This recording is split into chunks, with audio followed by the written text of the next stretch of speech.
खड़ा करेगा, उसके बाद जो होगा देखा जाएगा। रितु जी, सर्वप्रथम तो धन्यवाद मुझे बुलाने के लिए और समय देने के लिए।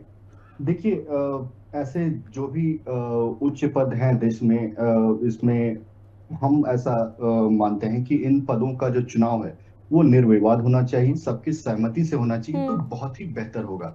अगर उनके पास कोई बढ़िया कैंडिडेट है, अगर वो लाना चाहते हैं तो निश्चित तौर पे वो लाए, उनका उनकी हम्म। पार्टी का निर्णय है। लेकिन हमारा ये मानना है कि जो भी चयन हो वो सर्वसम्मति से हो, निर्विवाद हो, और किसी भी तरीके का ऐसा एक विवाद ना खड़ा करने का प्रयास किया जाए, जैसा जी। कि अमूमन कांग्रेस पार्टी हर विषय पे करती है। तो वो विवाद ना खड़ा करके वही बात एक है। सर्वसम्मति के, आप अगर सीपी राधाकृष्णन जी का कैंडिडेचर देखिएगा हम्म। तो उनका इतने लंबे समय का उनका सार्वजनिक जीवन रहा है जी। जिस पर एक भी दाग नहीं है। तो ऐसे व्यक्ति को चुनना, ऐसे व्यक्ति को चुनकर सर्वोच्च पद पर आसीन कराना, मेरे हम्म। ख्याल से ये सबकी भागीदारी से ही सहमत होगा। और कांग्रेस पार्टी भी, भगवान उनको सद्बुद्धि दे, कभी तो उनको सद्बुद्धि आए। और मैं तो यही कामना करता हूँ, और इसी कामना आपको के ही आ साथ जाए मैं कांग्रेस सद्बुद्धि, पार्टी की भी अपील करता हूँ कि आपकी को वो आ आए जाए, और बहुत इस सही पद है। के लिए सर्वसम्मति के साथ ठीक। उनका कम से समर्थन कम करें। जेपी क्योंकि नड्डा जी देखिए, भी जो उनके साथ बात दिवालियापन सर है करेंगे वो ही। एक दूर एक हो करके, जाए। एक एक जेपी करके, नड्डा सर जी एक भी। एक करके, लौट रही हो राशन मची आपके पास, पहले एक बार अमित शर्मा जी की बात कंप्लीट हो जाए। अमित जी। जी, जेपी नड्डा जी, जैसा आपने अपने रिपोर्ट में दिखाया, उन्होंने हम्म। भी कहा कि वो रीच आउट करेंगे। तो निश्चित तौर पे उन कांग्रेस पार्टी और इंडिया अलायंस के जितने भी घटक दल हैं उनसे भी समर्थन की अपील रहेगी। और इसी अपील के साथ हम लेकिन कांग्रेस सर पार्टी सवाल के तो मेरा अभी भी जो भी जस ये का तस संदेश बना देना हुआ चाहते हैं। है कि आखिर आप लोग विपक्षों से उम्मीद कर क्यों रहे हैं? क्योंकि विपक्षी पार्टियों का ये कहना, और हमेशा से वो आरएसएस को लेकर किस तरह से मुखर हुए हैं, उनकी बयानबाजी हमने सुनी है। और ऐसे में जो सीपी राधाकृष्णन है, उनका आरएसएस का बहुत तगड़ा बैकग्राउंड है, तो आपको लगता है कि विपक्षी पार्टी मानेंगी?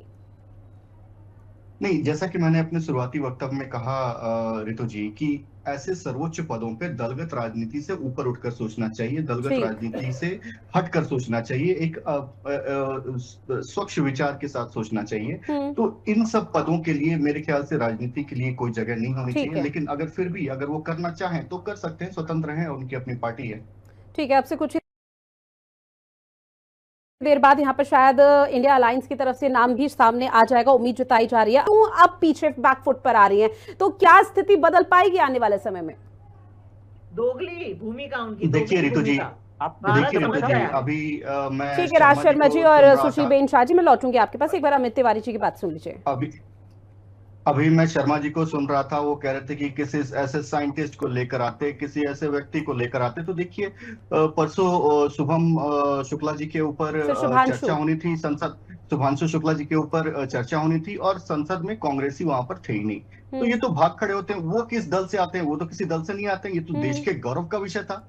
लेकिन अगर भारत आपको तो नाम तक नहीं पता। दक्षिण ध्रुव पे उतर मेरे जाए देश तो के इनको दिक्कत एक है, सिपाही जो तीन सौ अंतरिक्ष में सत्तर रह हट के जाए आया, तो इनको आपने दिक्कत गलत है, नाम बोल दिया। राम मंदिर बन जाए पहले तो तो इनको इसी पे दिक्कत सॉरी है, कहो। ट्रिपल वो तो तलाक हट धन्य जाए करो तो एंकर इनको महोदय दिक्कत को है। कि तो जिन्होंने सही इनको नाम दिक्कत बता हर दिया। उस चीज से है जिससे देश का गौरव जुड़ा हुआ है, जिससे देश का सम्मान जुड़ा हुआ है, जिससे देश का स्वाभिमान जुड़ा हुआ है। इनको हर उस चीज से दिक्कत है, और यही हमें संसद में भी देखने को मिल रहा है। हम्म। जहां तक बात रही आंकड़ों की, मैडम, तो आंकड़े तो है हमारे पास, जी। लेकिन जैसा कि मैंने पहले भी कहा, अगर सर्वसम्मति से होता हम्म। है तो ये देश को एक एक विश्व पटल पर एक संदेश जाता है, भारत देश से एक संदेश जाता है कि एक देश एकजुट है, एक राह पर चल रहा है। लेकिन कांग्रेस पार्टी हर जगह अड़ंगा लगाती है। आपने जैसा कहा कि ये दलित के बहुत बड़े पुरोधा हैं, तो ये कौन सा इन्होंने किस दलित को इन्होंने हम्म। कहां पे पहुंचा दिया? आप बताइए ना। ये दलित की राजनीति दशकों से करते आ रहे हैं। इनकी इंदिरा गांधी जी ने नारा दिया था, गरीबी हटाओ, गरीबी हटाओ, गरीबी हटाओ। गरीबी हटाते हटाते उनके राजीव गांधी जी भी चले गए, और अभी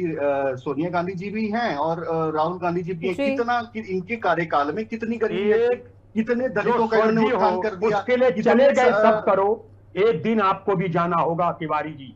ये सभी भ्रमत्व जाएंगे का शर्मा जी, सभी अपमान कर रहे जाएंगे। हो कि जो स्वर्गीय कोई हो यहाँ चुका पर वो चले। जीवन रहने के लिए नहीं आया चले है। तो लेकिन आपके जिस बुजुर्ग भी तरीके गए से होंगे। अरे जो आप मौत दावे तो कर रहे आपके घर हैं, में भी हुई जो होगी। आपके दावे वो रहते भी हैं चले दलितों गए। के, कहाँ गए वो वो भी दलित? ऊपर चले गए आप होंगे। बताइए ना। शर्म करिए। क्या?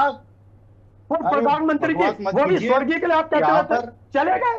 बकवास ये मत आपकी कीजिए। लैंग्वेज है। जी हाँ चले गए, जी हाँ चले गए, गरीबी हटाओ का नारा देते देते चले गए। कौन सी गरीबी हटाई आपने, बताइए ना, आप आंकड़े दीजिए ना। भी जाओगे क्या आप भी, आपने गरीबी जो हटाने का सनातन नारा धर्म को को नाश कर रहे हो ना, सार्थक किया? नहीं किया। सनातन धर्म का जो आज नाश अगर कर कोई रहे हो कर रहा है तो वो भी जाओगे आप भी प्रधानमंत्री ऊपर मोदी जाओगे, जी कर रहे हैं। जाओगे बहुत जल्दी, बहुत प्रधानमंत्री जल्दी। मोदी जी के नेतृत्व में देखो हो रहा आप है। ऐसे करके आज अगर जाओगे 23 करोड़ जल्दी, लोग गरीबी से बहुत बाहर जल्दी आए जाओगे। हैं तो पंत प्रधान मोदी आप जी के लोगों ने नेतृत्व में बदतमीजी की बाहर आए हैं। पराकाष्ठा को पार कर दिया है।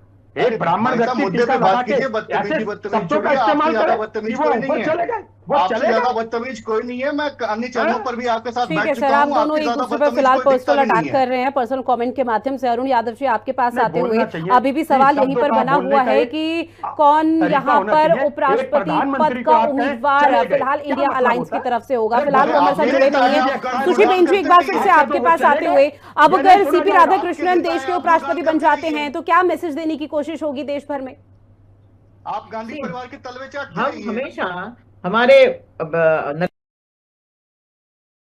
नरेंद्र मोदी जी और पूरा एनडीए गठबंधन एक इंक्लूसिव पॉलिटिक्स करते हैं, फिर वो देश की हो, धर्म का हो, प्रांत के हो। इस बार दक्षिण भारत से उम्मीदवारी देखिए एक ऐसे आदमी से कि जो सबको साथ में लेकर, दक्षिण भारत को हमने दिया है उम्मीदवारी। मैं तो आग्रह करूंगी शर्मा जी को कि दक्षिण भारत के सारे जो स्टेट हैं वो जरूर सीपी राधाकृष्णन जी के मत में वोट करेंगे। आप में क्या रहेगा, कुछ नहीं। आंदोलन में क्या हुआ, कोई भी बात कार्य कर बता रहे दे। हैं आप। तीन बताना। बोलिए आप, बोलिए जो भी बोले आप। तिवारी जी आप बोले या नेशनल बघेल साहब हेराल्ड में बोले, आपके नेता बताओ। चार्जशीटेड हैं। नेशनल हेराल्ड केस जिसमें जो शहीदों के अरे उस समय के मेरे परिवारों बाबू ने बनाया, देखो, तो ये बता नागरिकों ने दूं, बनवाया, आप लोग मानसिक रूप से देने वालों ने दिवालिया बनवाया। और व्यवहारिक रूप से नेशनल गुलाम हो हेराल्ड चुके केस में हैं। आपके सबसे नेता चार्जशीटेड है। कोई उस पता नहीं केस में होता जेल कहाँ जाने बोलते वाले हो हैं। यार। और आपका किसी संबंध पे कर लो। चारा चोरों से है। आपका संबंध चारा चोरों से है। तो आपने क्या किया? अमित तिवारी जी, फिलहाल ये है कि आरएसएस का कहीं ना कहीं कनेक्शन है सीपी राधाकृष्णन से, और विपक्ष उसी को लेकर लगातार सवाल उठा रहा है। विपक्ष यही तो पूछ रहा है, यही तो कह रहा है कि आरएसएस की विचारधारा हमें पसंद नहीं है। अगर आप लोग यहाँ पर चाहते हैं कि भाई निर्विरोध निर्वाचन हो तो शायद दूसरा आपको कैंडिडेट ढूंढना पड़ेगा। लेकिन अमित जी, मेरा सवाल आपसे ये रहेगा कि देखिए, बिहार में विधानसभा चुनाव इसी साल के अंत में होने हैं। बिहार को लेकर एसआईआर का मुद्दा गरमाया